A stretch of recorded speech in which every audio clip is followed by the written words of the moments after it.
Umat muslim, misalkan ya contohnya, mencintai Qur'annya sebagai firman Allahnya gitu ya, kemudian mencium Quran itu, menganggap itu adalah suci, kudus, dan bukan makhluk ya, apakah artinya mereka menduakan Allah mereka?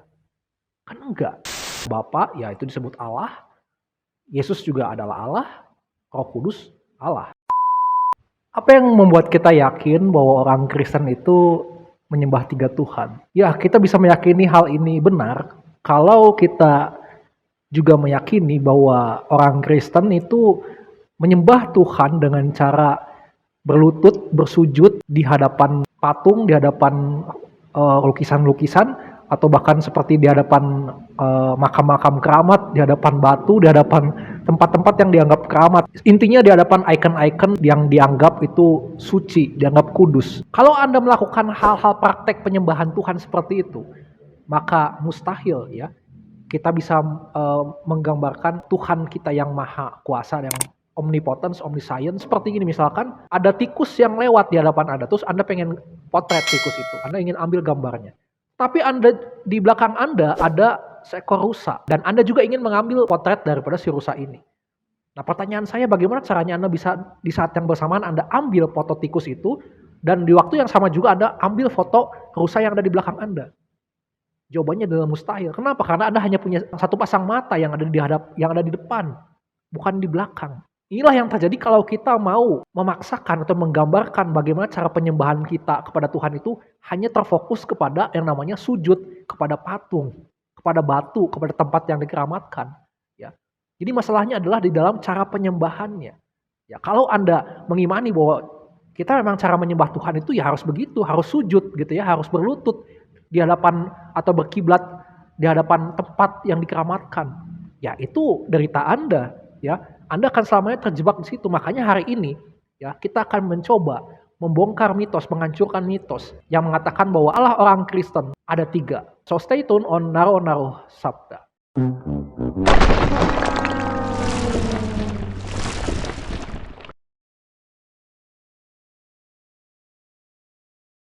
Jadi sekarang mari kita fokus kepada satu kata, yaitu menyembah. Bahwa berpikir bahwa orang Kristen itu menyembah dengan cara menghadap atau berkiblat ke arah satu tempat yang dikeramatkan. Tetapi orang Kristen sejati tentu saja tidak memiliki cara beribadah, menyembah seperti yang tadi kita contohkan, ya, menyembah di hadapan patung. Bahkan orang Kristen pun juga tidak terbagi-bagi menjadi sekte penyembah Bapa, sekte penyembah Yesus Kristus, atau sekte penyembah Roh Kudus. Tidak.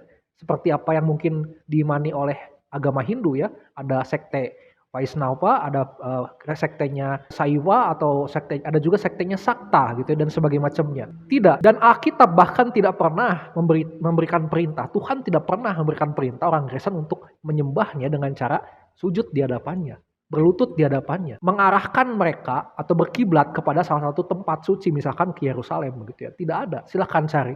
Ya, tidak ada satupun perintah Tuhan seperti itu. Bagaimana cara orang Kristen untuk beribadah, menyembah kepada Tuhan, sudah pernah saya bahas, yaitu adalah dengan cara Tuhan menyuruh kita untuk mengingat Dia, mengingat-ingat. Makanya di dalam 10 perintah Allah, ya, di dalam hukum yang keempat, ya, ingatlah dan kuduskanlah hari Sabat. Jadi kita harus mengingat dulu bahwa bagaimana Allah itu pernah berhenti beristirahat dari pekerjaan penciptaan waktu itu. Allah juga mau kita mengingat itu supaya apa? Supaya kita mengucap syukur, mengadakan satu hari untuk berhenti bekerja dan kita mengucap syukur kepada Tuhan. Makanya di dalam terjemahan lain ya, di situ dikatakan kalau kita mengingat hari Sabat, maka kita akan menguduskan hari Sabat itu. Dan pada malam perjamuan tentang roti ya, yang adalah dagingnya dan juga anggur yang merupakan darahnya, Tuhan Yesus katakan bahwa peringatilah ini menjadi peringatan akan aku. Jadi Tuhan Yesus katakan, ingatlah aku. Ya, ingatlah ini menjadi peringatan akan aku. Dan sama seperti ketika Allah orang Israel, Yehova Elohim gitu ya, dia menebus bangsa Israel keluar dari penjajahan orang Mesir, kan situ juga Allah menyuruh orang Israel untuk mengingat peristiwa ini. Dan kemudian hari diperingati di dalam perayaan Paskah. Ya. Jadi bukan upacaranya, puncak ibadah orang Kristen itu bukan ada di upacara, bukan ada di ritual penyembahan sujud begitu ya, bakar kemenyan atau bakar apapun itu, bakar korban, bukan. Tapi orang Kristen puncak ibadahnya adalah pada pengingatan, mengingat Tuhan setiap hari. Itu berbeda dengan apa yang diimani oleh saudara-saudara kita yang beragama Islam, di mana puncak ibadah mereka, puncak cara penyembahan mereka adalah ketika mereka datang ke Mekah, ya. Mereka berumroh, mereka naik haji ke sana. Itu termasuk dari 5 pilar dalam Islam atau 5 rukun Islam. Mereka meyakini bahwa dengan mencium Hajar Aswad, ya, batu itu bisa menghapuskan dosa-dosa mereka, akan menjadi saksi ketika amal-amal mereka itu dihisap gitu ya di akhir zaman begitu. Jadi ya itulah ibadah tertinggi mereka. Itu ditulis di dalam hadis Muhammad. Kita bisa bandingkan orang yang mengingat Tuhan setiap hari, setiap detik bahkan. Itu otomatis dia akan ingat caranya untuk bagaimana caranya memberikan ritual yang terbaik untuk Tuhan, upacara yang terbaik untuk Tuhan. Tapi orang yang cuma ya datang ke gereja misalkan ya, tapi tanpa dia mengingat ada Tuhan, ya dia akan lakukan ritual itu hanya formalitas. Kemudian di hari-hari besoknya dia akan menjadi orang yang kumat, Kristen yang kumat yang kembali lagi ke setelan pabrik. Dia akan menjadi orang yang berdosa kembali. Tuhan Yesus sendiri sudah mengkonfirmasi kok ya di dalam Yohanes 4, kalau kita mau menyembah Allah, kita harus menyembah di dalam roh dan kebenaran. Artinya kita menyembah Tuhan yang tidak terbatas ruang dan waktu itu, dimanapun kita berada, disitulah kita beribadah. Jadi meskipun ada cara-cara penyembahan seperti misalkan kita berlutut di hadapan foto Tuhan Yesus atau berlutut di hadapan patung Tuhan Yesus, itu bukan menunjukkan penyembahan secara penuh ya yang dilakukan oleh orang Kristen. Itu bukanlah lambang penyembahan orang Kristen. Melainkan itu adalah hanya sarana yang digunakan oleh kaum Ortodoks atau Katolik. Itu hanyalah tradisi yang dipelihara turun-temurun. Supaya apa? Supaya mempermudah ya kita mengingat tentang Tuhan. Kita ingat tentang kebaikan-kebaikan Tuhan. Supaya mempermudah kita mencapai ya dalam tanda kutip wajah Tuhan. Tapi bagi orang Kristen yang sudah lahir baru, yang sudah bertobat, yang sudah dekat intim dengan Roh Kudus, ya, maka tentu saja kita tidak perlu lagi sarana-sarana tersebut. Kenapa? Ya karena Roh Kuduslah satu-satunya perantara. Pribadi Allah itulah yang menjadi perantara antara kita dan juga Allah Tritunggal. Jadi beginilah cara orang Kristen untuk terhindar dari yang namanya menduakan atau bahkan meninggalkan Tuhan. Yaitu dengan cara mengingat konsep tentang Tuhannya. Ya, makanya di dalam Matius pasal ke-22, Tuhan Yesus mengatakan bahwa kasihlah Tuhan Allahmu dengan segenap hatimu, dengan segenap jiwamu, dan segenap akal budimu. Artinya ketika kita mencintai Tuhan kita gunakan semua aspek dalam hidup kita. Salah satunya adalah akal budi kita. Kalau kita sebagai orang Kristen tahu tentang konsep Tritunggal, Trinitas, ya, yang nanti akan kita tahu sebenarnya apa konsep Tritunggal itu. Meskipun kita lupa, mungkin kita berdoa lupa mengucapkan bersyukur kepada Roh Kudus, bersyukur kepada Bapa. Mungkin kita berdoa hanya terfokus kepada nama Tuhan Yesus. Atau mungkin saat kita di gereja, kita terfokus pada salib Tuhan Yesus. Kita terfokus pada wajah patung Tuhan Yesus, lukisan Tuhan Yesus. Tapi kita tahu bahwa Tuhan Yesus itu adalah salah satu pribadi di dalam satu kesatuan, yaitu Allah, Bapa, Anak, atau Tuhan Yesus dan juga Roh Kudus. Bagaimana di dalam Tuhan Yesus ada di dalam Bapa dan Bapa ada di dalam Tuhan Yesus. Jadi satu kesatuan. Sehingga ketika kita lupa menyebut nama Bapa, kita lupa menyebut nama Roh Kudus, tidak masalah karena kita sudah tahu konsepnya. Kita sudah ingat tentang konsep Tritunggal. Nah, inilah yang tidak dimiliki oleh agama-agama di luar Kristen. Jadi, kesimpulannya apa? Ibadah di dalam kekristenan, ya, ketika kita mengingat Tuhan, Allah Tritunggal, konsep yang benar tentang Allah Tritunggal, di situ kita sudah beribadah kepada Tuhan. Di situ kita sudah menyembah Tuhan. Meskipun mungkin ritualnya kita melakukan kesalahan, meskipun upacaranya kita melakukan kelalaian, tidak sempurna, tapi ketika kita tahu, mengingat, dan kita benar memaknainya, maka di situ Allah, saya percaya, sudah menilai iman kita. Makanya orang Kristen tidak sekedar hanya mengingat saja, tetapi orang Kristen pun harus mengetahui maknanya, harus mengetahui artinya. Apa arti makna Allah Tritunggal, Trinitas atau Trinity gitu ya. Sudah dikukuhkan di dalam Konsili Nisea 325. Meskipun memang orang seperti Tertullianus sudah pernah mencetuskan bahkan merumuskan tentang Tritunggal. Tetapi bisa kita simpulkan dari semuanya ini bahwa Tritunggal ini artinya bahwa Bapa, Yesus Kristus dan juga Roh Kudus yang dianggap sebagai Allah ya, adalah pribadi yang berbeda tapi sama-sama Maha Kuasa. Ketiga pribadi ini tidak terbagi-bagi di dalam pekerjaan mereka gitu ya, melainkan mereka bekerja dengan satu kehendak yang sama. Dalam keadaan mereka tidak terbagi-bagi tadi atau tidak terpisah-pisah tadi ya, Tiga pribadi ini bukan berarti mereka bergabung atau bekerja sama begitu ya, untuk membuat satu Allah gitu ya, tidak. Jadi tidak terbagi-bagi dan juga tidak tergabung-gabung ya. Melainkan satu hakikat, tiga pribadinya adalah satu hakikat. Allah yang satu, Allah yang esa, Allah yang ahad, Allah yang wahid, Allah yang ehad gitu ya. Nah, untuk kita bisa terlepas dari yang namanya kesalahpahaman atau mungkin suuzon gitu ya tentang Allah atau Tuhannya orang Kristen ini ada tiga sebenarnya atau enggak gitu ya. Kita harus bisa menyamakan dulu persepsi gitu ya sobat semua. Nah sobat Naro, apa yang harus kita samakan persepsi? Yang pertama tentang makna satu atau esa.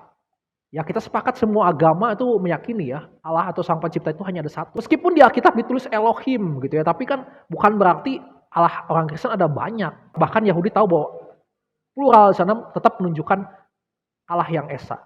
Makanya disebut itu adalah kata ganti jamak majestic atau kata ganti jamak yang hanya khusus digunakan atau disematkan kepada Allah yang Maha Kuasa. Kata Quran itu kulna ya, kami berfirman. Ya, di situ kami itu kan kata plural atau jamak untuk menunjukkan Allah yang Maha Esa. Artinya sekalipun itu jamak tapi tetap Allah itu esa. Ya, tidak seperti kondisi kita manusia biasa. Saat ini kita ada di Indonesia, ya di saat yang sama kita tidak bisa ada di Amerika. Kita hanya ada satu di Indonesia. Ya. Artinya Allah harus melampaui keberadaan kita. Itulah baru Allah.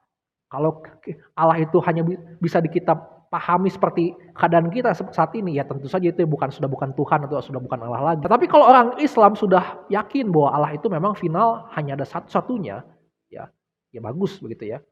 Tapi mari kita pandang ini dalam konsep Kristen. Karena sekali lagi kita harus menyamakan.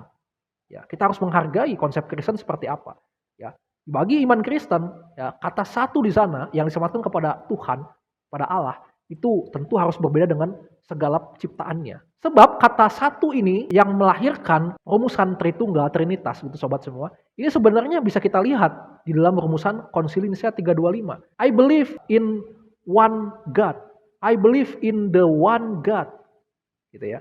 Jadi dalam bahasa aslinya pistewo eis hena theo. Kata satu yang digunakan adalah eis hena dalam bahasa Yunaninya. Di dalam bahasa Ibraninya adalah be'ahad ya.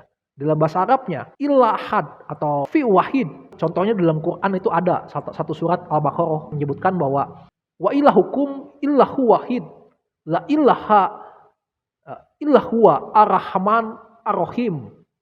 Ya. Di dalam surat Al-Ikhlas juga lebih jelas lagi dikatakan qul huwallahu ahad. Artinya tidak ada Tuhan-Tuhan lain selain daripada Tuhan yang esa, Tuhan yang satu itu, yang maha pemurah dan juga maha pengampun. Dan juga tidak ada Allah selain Allah yang ahad, yang esa.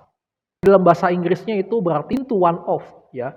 Jadi artinya kita bisa simpulkan apa arti esa, apa arti satu yang disematkan kepada Tuhan. Artinya adalah menjadi dan kepada satu-satunya yang tepat di antara pilihan-pilihan lain yang tidak tepat. Itulah arti ehad, esa, wahid, ahad. Inilah contoh-contoh di mana dikatakan sana eis hena yang juga diterjemahkan menjadi be'ahad atau fi wahid atau ila ahad gitu ya. Yang menunjukkan bahwa into one of, satu dari antara yang lain. Seperti kata Rasul Paulus, bahwa di dunia ini memang ada banyak Allah-Allah. Ya, tapi di situ digunakan A-nya huruf A kecil ya. Artinya banyak Allah-Allah ciptaan manusia loh ya. Yang sebenarnya bukan Allah sejati. Ya, tapi kita tahu hanya satu Allah, yaitu Bapa, dan satu Tuhan, yaitu Yesus Kristus. Artinya di antara banyak itu hanya ada satu yang lebih mengatasi mereka, yaitu Allah Bapa di surga, Tuhan Yesus Kristus. Ya, Trinity.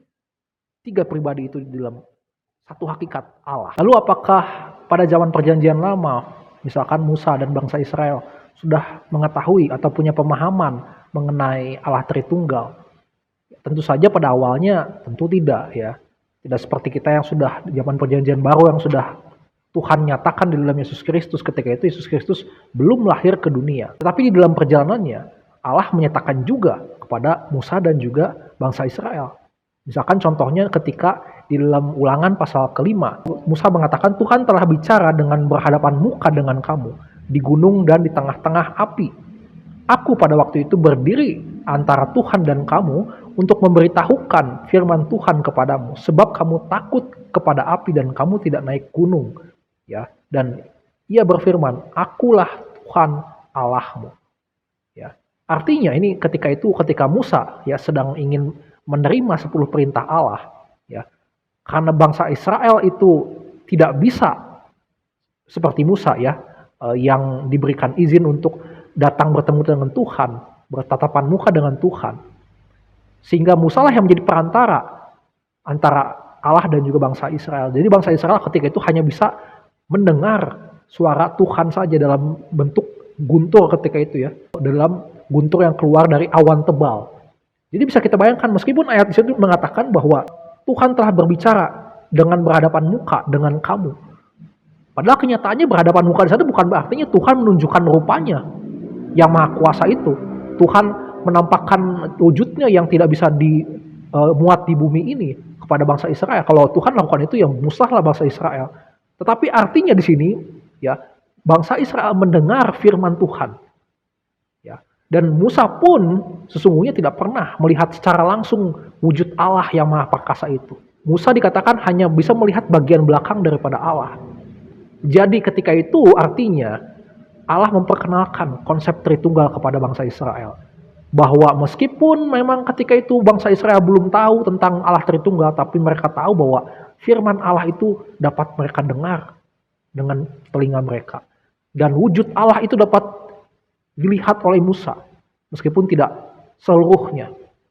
Ya. Apakah artinya ada dua Allah ketika itu? Tentu tidak.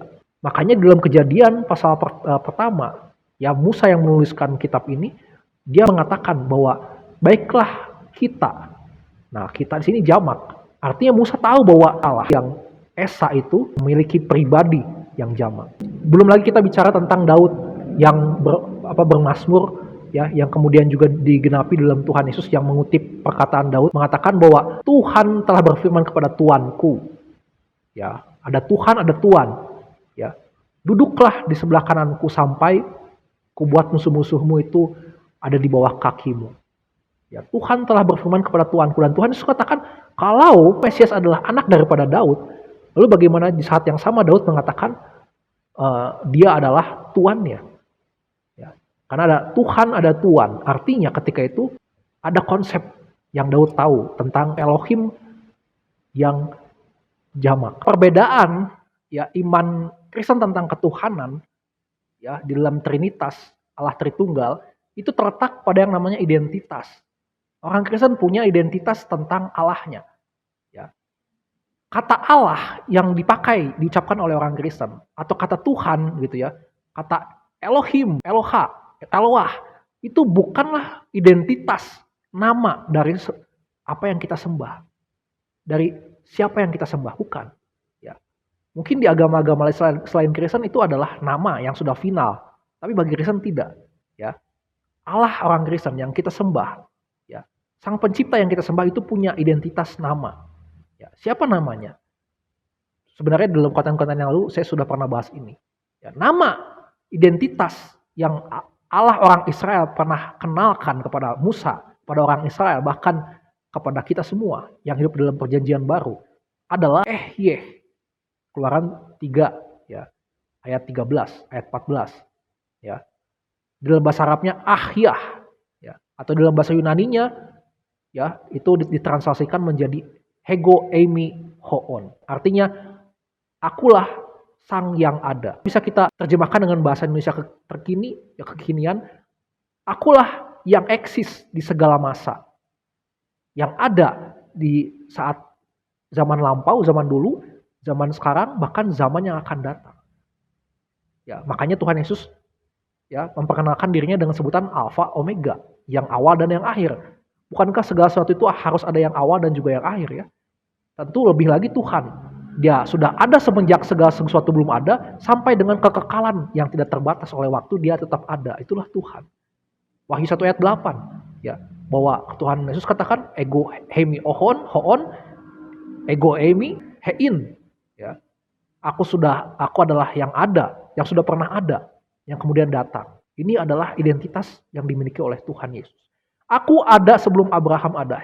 Ego, eimi, before Abraham, I. Itu adalah identitas daripada Allah orang Kristen.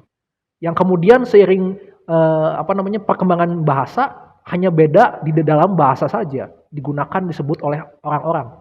Misalkan Yesua, Yesu gitu ya, Iso, Isa Masih ya, Yesus Kristus, Yesus gitu. Itu semua adalah menunjukkan satu pribadi identitas yang mengatakan bahwa hanya ada satu Tuhan yang eksis.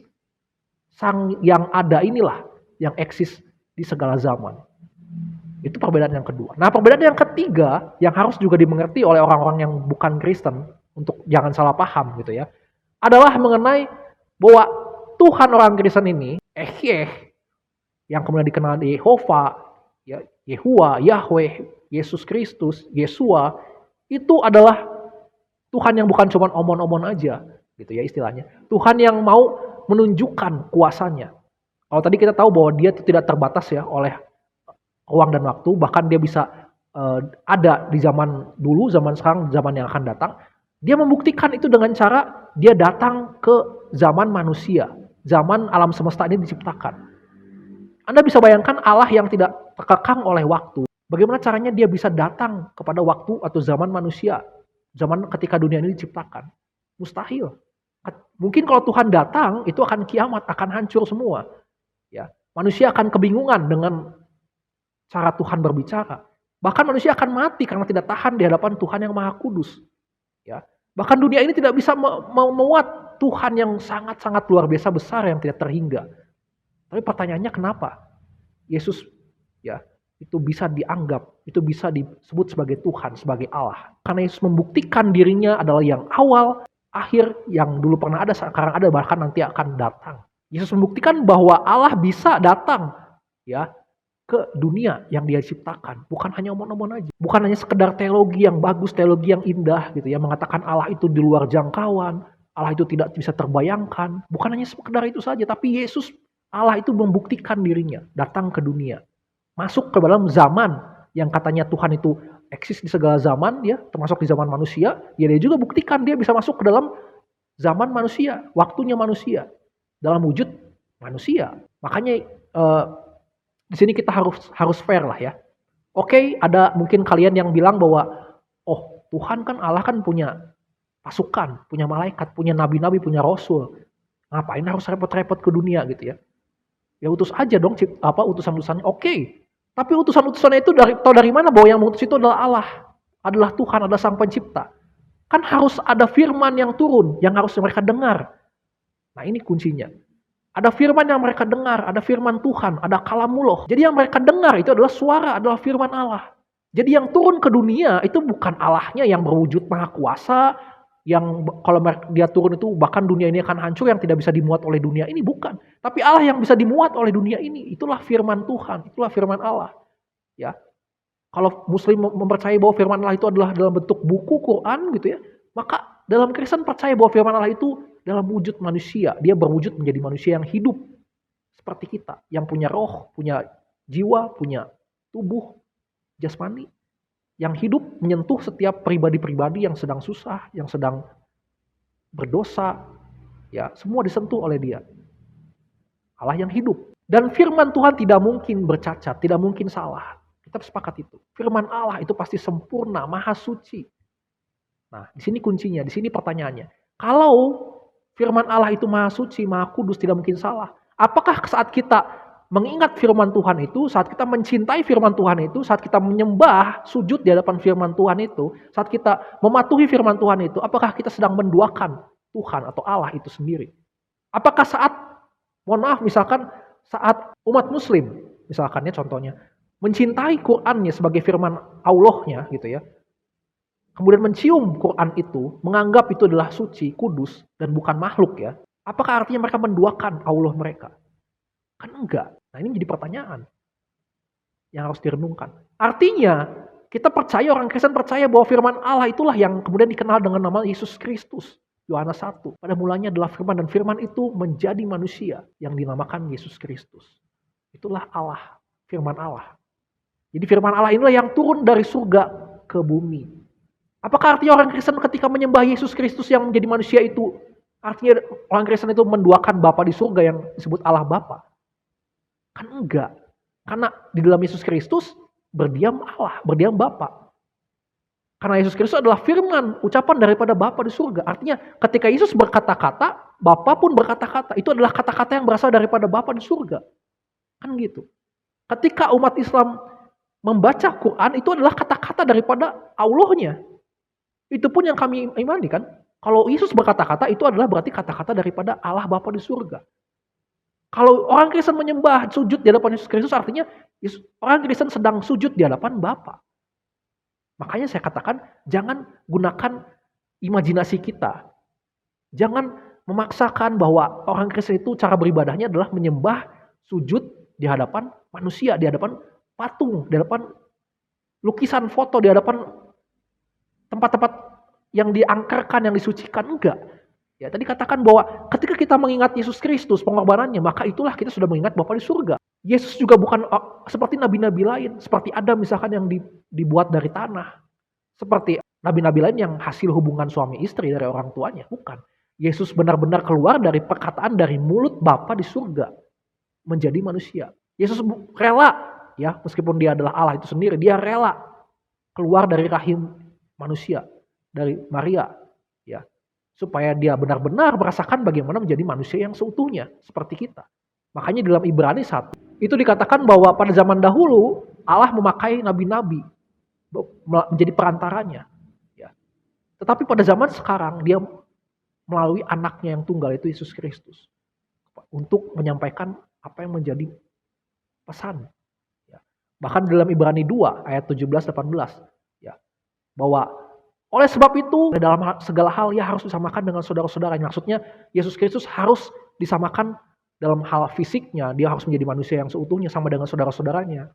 Ya kan? Dia harus punya perasaan, dia harus punya rasa sakit seperti saudara-saudaranya. Supaya apa? Supaya ia dapat menjadi imam besar dikatakan di sana. Yang setia kepada Allah. Supaya dalam keadaan ketika dia menderita, dia mengalami pencobaan, dia bisa membebaskan orang-orang yang dicoba. Itulah kenapa Yesus Kristus harus disamakan seperti manusia pada umumnya. Dan kisah ini tidak ditemukan di dalam buku-buku manapun. Ya, kisah yang sangat hebat ya. Bagaimana dia Yesus Kristus yang adalah Allah itu sendiri rela menderita untuk menebus dosa-dosa umat manusia. Dan ketika Yesus Kristus mati, bangkit dan naik ke surga. Karena Yesus Kristus adalah firman Allah Bapa yang harus kembali ke surga. Tapi dia mengutus Roh Kudus, Roh Allah supaya menyertai manusia yang ada saat ini. Supaya menyertai orang-orang yang percaya kepada nama Tuhan Yesus Kristus. Nah kesimpulannya apa? Sobat Naro semua. Anggapan bahwa orang Kristen percaya kepada 3 Tuhan. Atau menyembah kepada 3 Tuhan ini sudah terbantahkan. Mitos yang beredar. Ya, ini adalah mitos. Dan sudah terbantahkan oleh karena apa? Oleh karena pikiran mereka sendiri yang tidak mau menerima konsep ketuhanan Kristen.